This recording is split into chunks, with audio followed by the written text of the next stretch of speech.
My earliest memory of a nightmare turned out to be a real event. First, I'll describe the nightmare. It's a very short dream, and like I said, it's a very clear memory, just because of how scary it was. I was about 4 or 5 years old, perhaps 6 at most, and my twin brother and I had a bunk bed in a room at the furthest end of the house we grew up in. The nightmare had me in my bed looking out the window to see a red sky.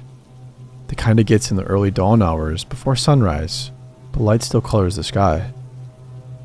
The next and the only other thing I remember in this nightmare is that a man with the crazy blue colored eyes and a bald head appears at the window and stares right at me. The nightmare ends there, but I remember just how much I screamed and screamed about it. I don't know where my brother was at the time when I woke up screaming, and the only thing I can remember from when I woke up was having my mom come and get me and calm me down as she took me to her bedroom down the hall. I only remember that so well because I wondered where my dad was at the time. Fast forward to this May, and my father is in the hospital in the country he lives in, Colombia, and my twin brother and our older sister are staying in a hotel, about a 5-minute walk away from the hospital he's staying in the ICU at. One night, after a long day of being there for Dad and for the extended family, my siblings and I return to the hotel and sit together to have a couple of beers and try to relax after all of that. We start discussing things, just trying to unwind, but somehow the discussion of nightmares and dreams comes up, and I bring up the above story. Without missing a beat, my sister straight up explains that had really happened, that some guy really did look through my window, and that she remembers the whole thing. My sister, who is 5 years older than my brother and I, so this would make her 9 to 10 years old, had her bedroom adjacent to the bedroom my brother and I shared. Her room faced our front lawn and street, while our room faced a neighbor's house and their driveway with a very low fence between the two houses. While she didn't get into too much detail about the days before this nightmare and event, she said that she had been followed by a bald man in a truck as she rode her bike home with some friends a couple of times before. The day immediately before this nightmare was no different, but the man this time actually drove right past the house. At the time, she was a latchkey kid since my brother and I had to go to a special school about 45 minutes away from our hometown for a speech impediment that many twins have, and my mom had to pick us up, rather than be at home for my sister after school, but she was never home alone for more than an hour. That afternoon and evening were pretty normal, as she remembers it. My dad came home from his job. He worked as a part-time cop and worked in a local hardware store. And we all had dinner, did homework, played, and did usual family things before bed. That night, around 12 to 1 a.m., this bald-headed dude had parked down the street at a small industrial park and walked up to our house and tried to get in through my sister's window, which woke her up, and she screamed when she saw the man nearly opening the window, as it wasn't locked. My dad stormed in and tried to shove the guy out, or tried to hit him with the nightstick he had, and this caused the guy to run off, but only for a short time, as he came back a moment later to try and get into the window in my room. He tried opening the window, but it was locked because my mom didn't want my brother and me to open it because our bed was right up against it.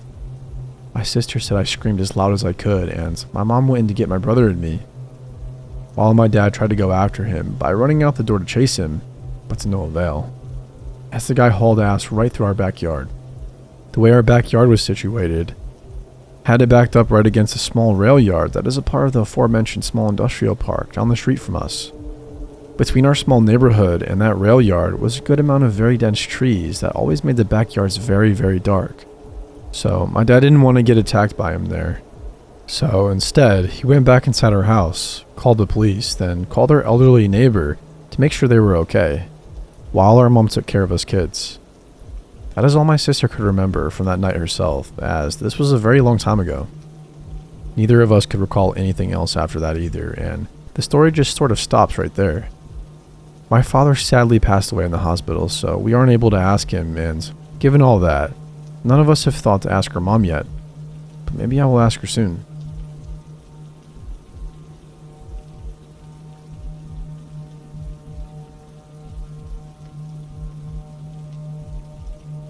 This was some years ago when I was living in a different city. I hadn't really been on my own all that long, and my housing situation fell apart at the last minute, so I had to scramble to figure it out. Meaning, you guessed it, random roommates. Now, the year before, I'd had a random roommate that was the most amazing person and ended up becoming a great friend, so I figured this would be the same. It was not, but that's actually not the focus of this story. Enter the roommates. Ben, who I did actually know a bit from the previous year and was becoming friends with. Tom and Mike.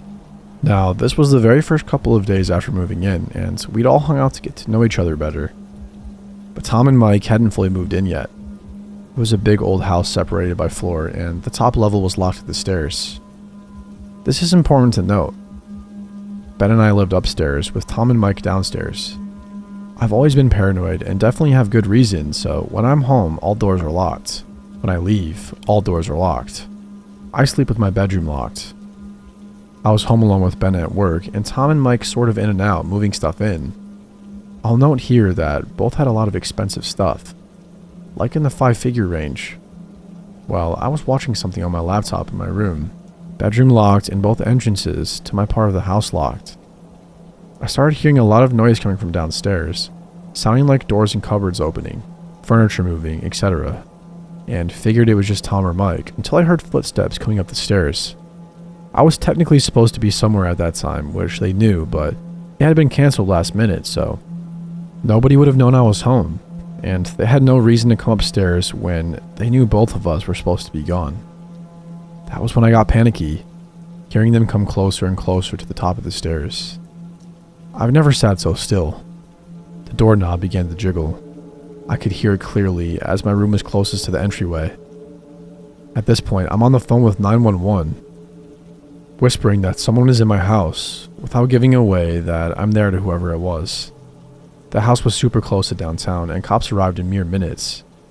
But they were the longest of my life at that moment. The downstairs was completely ransacked, like something out of a movie. It was so surreal to see. They'd taken over $20,000 in electronics.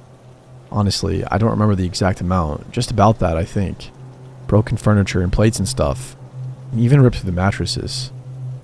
It turned out Tom and Mike had left the door unlocked when moving. This would not be the last time before I fled this house. They were gone before the cops showed, so I'd spend the next several months afraid they'd come back.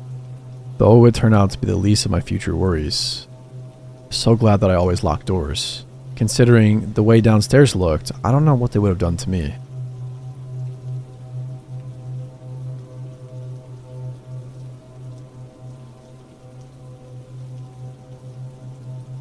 So back in June 2022, I met someone named Wilton Wallace on Hinge. I'm from Victoria, Australia. He was from Queensland, but was working in Victoria and was 28 at the time. I was 24. We hit it off, and within a day of chatting, he asked to meet me in the city for drinks. He seemed friendly and cute, so why not get dressed up and give him a chance? Funnily enough, my spidey senses were tingling already, but I just thought it was the usual first date nerves. I should have trusted my gut, but he hadn't given me any red flags yet. He met me at Flinders Street Station. My first impression was that he dressed really nicely, in a suit and long coat, and clearly took pride in his looks. Instantly, he was super affectionate, way more than I'm used to. He kissed my cheek and even picked me up, squeezed the crap out of me, and we were hand in hand from the get-go. Although I was taken aback, he was of Brazilian descent, and I know their culture can be quite forward. I wasn't overly alarmed, but this was within 10 seconds of meeting. So we decided to go for drinks, and he recommends a very well-known fancy bar. I'm just a nurse, so way above my pay grade, but he said he would like to cover the whole night. Becomes apparent very quickly he's super chivalrous, charming, and a sweet talker. It felt like a soppy 2000s rom-com, I can't lie. He was super open about his life, and because he was, so was I. We had so much in common, and everything just felt right. It makes you want to gag now that I know the real him. If it feels too good to be true, it probably is. Basically, the life story he threw up all over me was that he was born in Brazil. His parents had a family business and were well off but lost it somehow. I think he said his dad died. Rest in peace. His mom couldn't afford to care for him and his 4 sisters alone, so she gave him up for adoption and he moved to Portugal. Guess he was the run of the litter because she kept the 4 girls. So he grew up in Portugal from about 5 until he was 17, when he decided to move back to his biological mother. He said his Portuguese family were lovely but incredibly religious, and he didn't like the constraints. Arranged marriage, no boinking before marriage type deal. So at 17, he moves back to Brazil and builds his relationship with his biological mother, and eventually he decides to move to Australia. He moved over to study some aerodynamic bullshit degree for some career I don't give a flying fuck about. Fast forward 11 years to 2022, and now he works in Queensland as some manager for shipping companies and flies to and from Melbourne for work every few weeks. Now you're up to speed with that crock of shit. Let's get back to the date. I had a traumatic upbringing, neglect, poverty, raised by grandparents, and so on, so hearing all that really touched me. The man had me in the palm of his slimy hands. I felt at times he was cocky and had an ego on him, but he even mentioned he can come across cocky and reassured me that's how some people perceive him, but he's not at all. So clearly, someone's pulled him up for being an arrogant twat before. The day is progressing, and we're having huge D&Ms. He was ticking so many boxes. We spoke about how I loved to dance and always wanted to learn salsa, so he suggested a studio that does weekend night classes, but it had sold out. So he asked if I go back to his place, just to hang out. I don't know what this man put in my drink. Not literally, just FYI, but my common sense was gone. I told him I needed to go home before midnight and was only coming over to talk. Anyway, we get to his apartment and, like the scene from Crazy Stupid Love, he lights candles, puts on salsa music, pours a heavy glass of red for us, and asks if he can teach me how to salsa in his tiny living room. I obliged because my fanny flutters are in full control of my functioning at this point. We ended up making out and things got hot and heavy, but I stuck to my guns and didn't let him pass my chastity belt. Don't get me wrong, I have had one night stands before, but I had turned a new leaf and my new rule was 3 dates minimum. Long story short, but not short at all, we ended up falling asleep together and I was fully clothed. How about that? We woke up the next morning and he took me out for breakfast before ordering me an Uber home. Keep in mind, that was the one and only time I physically met him, and it was PG rated. A few days later, things were getting weird. He started making grandiose gestures and love bombing. Without asking, he bought me lingerie. He didn't know my size and had never seen me in lingerie. He bought me jewelry for my birthday just 1 week after we met. And then the grand prize, an all-inclusive holiday to Queensland. I said yes, because YOLO, right? Like literally I might die, but at least my tombstone would say I was living my best life. He told me on the trip we go to a private restaurant his friend owns, a helicopter ride, and a cruise on a yacht, amongst a bunch of other completely insane things. He paid for the flights and told me not to bring lingerie because he had that covered. My red flag alarms were going off at this point. Like, is he a sugar daddy, or am I about to be trafficked in the lingerie and jewelry he just bought me? Think about it. The dude works for a shipping company. The perfect way to ship me off to the market. So at this point, my stomach is turning and I'm getting sus. I realized I hadn't really done much digging on him, and if I was going interstate with this smooshy wet sock, I needed to know everything. I spent hours with my housemate investigating. His Facebook was on total lockdown. This was before you could lock your profile, and his Instagram had no signs of family. He barely had any tagged photos with people, and the photos he did have were from years ago in Brazil. All the photos he had were just of him solo and traveling, so I started questioning everything. Was his name even Wilton Wallace? Doesn't sound Brazilian or Portuguese. Sounds more like Donald Duck or Chuck E. Cheese to me. So we searched his number on my bank app using PayID, and lo and behold, W. Vega dos Santos comes up. Changed to keep us anonymous. I'm shitting bricks now, like, who the fuck is this Tono I've been wasting my time with? So I go deeper. I'm going through all of his Instagram followers, looking for any remnants of him. I find a mutual in the deep dark cave I've gotten myself into, and there it is. A group photo of him from around 2016, holding a Brazilian woman that looks about 35. And the comments mention, "Love you both, can't wait to see you two again." Couldn't confirm if they were married, but that's where my money was. I dig more and find out who she is. I can't find anything, but I have a lead on what her name might be. So I head to Google and search both her name and his. Vega dos, I'm a fucking liar, name. After sifting through countless pages I can't read because they're in Spanish and poorly translated, I find a settlement document. It was a civil dispute about a debt, but both their full names were there. To my delight, his full name in the case was Wilton Wallace Vega dos Santos.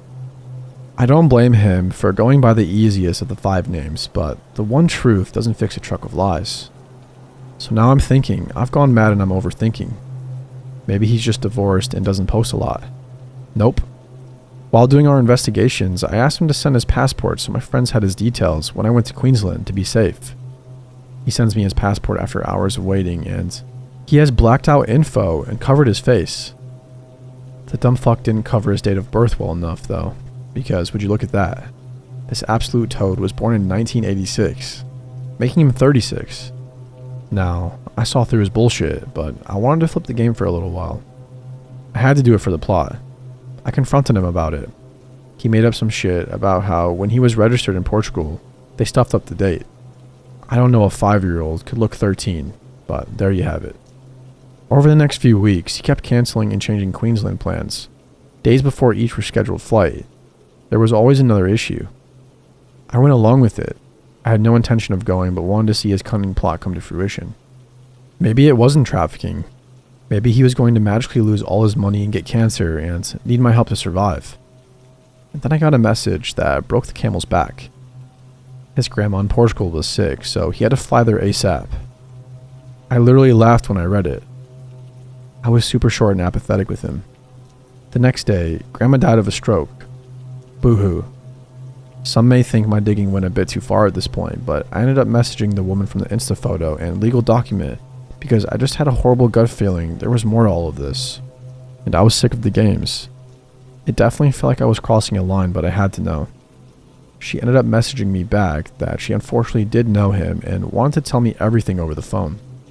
What she told me blew my mind. Excuse my language, but this cunt was the biggest narcissistic, pathological lying, cheating scumbag I had ever had the displeasure of knowing. He had lied about it all. He was 36, born and raised by his mom and dad in Brazil his entire life. He had brothers, not 4 sisters. He never lived in Portugal. Grandma was still alive and kicking. He studied social work and was now studying to become a physiotherapist. Nothing to do with Arrow, whatever the fuck. I don't even know what the shipping container place has to do with any of it, but he'd sent me Insta stories of him working there, so that's scary. He was the same charming, suave man to his ex-wife, whom he married in Brazil, and they moved to Queensland shortly after. As soon as they arrived, he became financially and emotionally abusive to her, and refused to get a job. She worked and paid for the bills, his social work degree, random business trips, and whatever else the scumbag pretended he did. Side note, please do not try and find her. She would like to remain anonymous, as she is scared of her ex-husband and what he's capable of. After being in Queensland for 5 years, she got a message from a 24-year-old Australian girl, same age I was at the time, and it turned out they'd been dating for 3 years. They'd met at uni, and he'd been using her to do all of his university work. She was told the same life story as me, but the poor thing never questioned it. She believed the crap about his age, too. She realized through a mutual uni friend who saw a photo of him and said she thought he was married. Thank fuck for that friend. So Wilton and his wife get divorced, and the 24-year-old kicks him to the curb. But only a year later, another girl reaches out to his now ex-wife. Same story. 24-year-old Australian girl told the same bullshit life story and believed it. They'd been together for 4 years, and he was using her to pay for his lifestyle and clothes. 2 years go by, and his ex-wife just hoped he had finally come to his senses. I was the third girl to reach out to her. My guess is he still got a few girls on the go at a time. His plans probably kept changing because of them, and one of them probably pays for his plane trips every few weeks. Fuck, the holiday, jewelry, and lingerie were probably some other woman's hard-earned money as well. Needless to say, I was furious. I ended up ghosting him because that's the best way to piss off a narcissist. He messaged me for weeks on text, Instagram, WhatsApp, and Facebook. Eventually, I decided to give him a taste of his own medicine. I told him I knew some things and he needed to come clean. I never mentioned what or how I knew, but he said he'd be fully transparent and fly down to Melbourne to see me. He probably thought I knew 1% of the truth. I thought about actually seeing him and seeing what bullshit he'd come up with next, but I was done.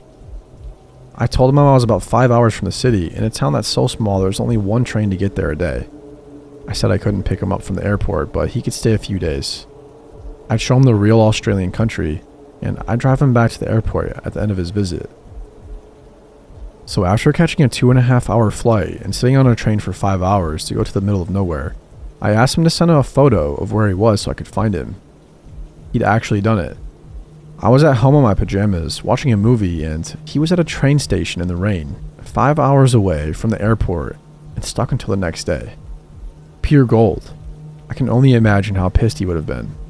I sent him a message I had ready and waiting for that exact moment. I waited for a reply so I knew he got it, then blocked a piece of shit on everything and never looked back. So there you go.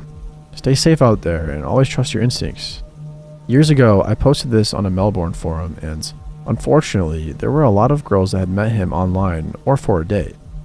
Thankfully, they all got the same vibes as me before I went too far. However, I was the only one crazy enough to find out who the scumbag really was. I just hope he hasn't been able to trick any more since my run-in with him, and if they have been, I hope they find out the truth. If you somehow find this asshole on the streets or online, do as you please. Just please don't contact his ex-wife for her protection. Thanks for coming on this journey with me.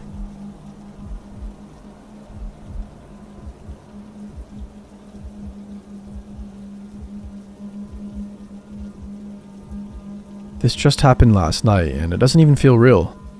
In retrospect, I did the right thing and kept myself out of danger, but things could have gone worse for me, I realize. I walked to a bar by myself last night, already intoxicated and just looking for something to do. Met some people, ordered a G&T. It was a vibe. The entire time, there's a man with a mustache sitting at a table by himself, leering at me. I wasn't dressed cute or anything, but I figured he was on something, so I just didn't pay any attention to him, silently sitting there. Eventually, I'm alone at my table again, about to finish up my drink and leave, when I hear a voice next to me. "You're Morgan." I look up from my phone and Mustache Man is sitting beside me. "Nope. I'm my first name," I say, stupidly giving him my real name. It didn't matter though, because he kept insisting my name was Morgan. "What do you want to own someday, Morgan?" Odd question, but I humored him because that's what you do with crazy people. Nothing in particular. Why?" When I tell you, this man got genuinely angry at my response. So I followed it up with a house maybe. He clicked his tongue and cocked his head, looking at me like I just failed some kind of test that only he knew the rules to. This man looked at me like he decided I was worthless, like I deserved whatever fate he was envisioning for me. "Listen, dude, you can stay here and chat as long as you aren't 1, on some weird drugs, 2, planning on drinking more because I think you've had enough, and 3, not going to murder me." I added the last bit jokingly. "Oh, I can't promise I'm going to let you live," he said. I've read that phrase, his eyes darkened, in several romance novels before. I never knew what that was supposed to look like until last night when that man delivered that sentence, and let me tell you, it's not sexy, it's bone-chilling. I've listened to enough true crime podcasts to take that as my sign to dip. Maybe he was just joking, but I wasn't taking any chances. I hurriedly approached the bartender. The mustache guy got kicked out, and I took an Uber home. I don't know who Morgan is, and don't know who that man is.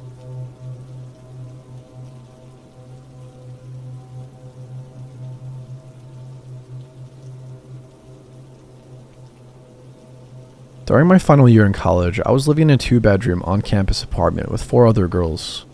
My actual roommate, Christine, is a sweetheart, and we're still like sisters even now, after over 10 years of friendship. That was our 3rd year rooming together, and we even signed up for the same summer abroad programs. We like to joke that we've used up all of our roommate luck by finding each other because all of our sweet apartment mates were interesting, to say the least.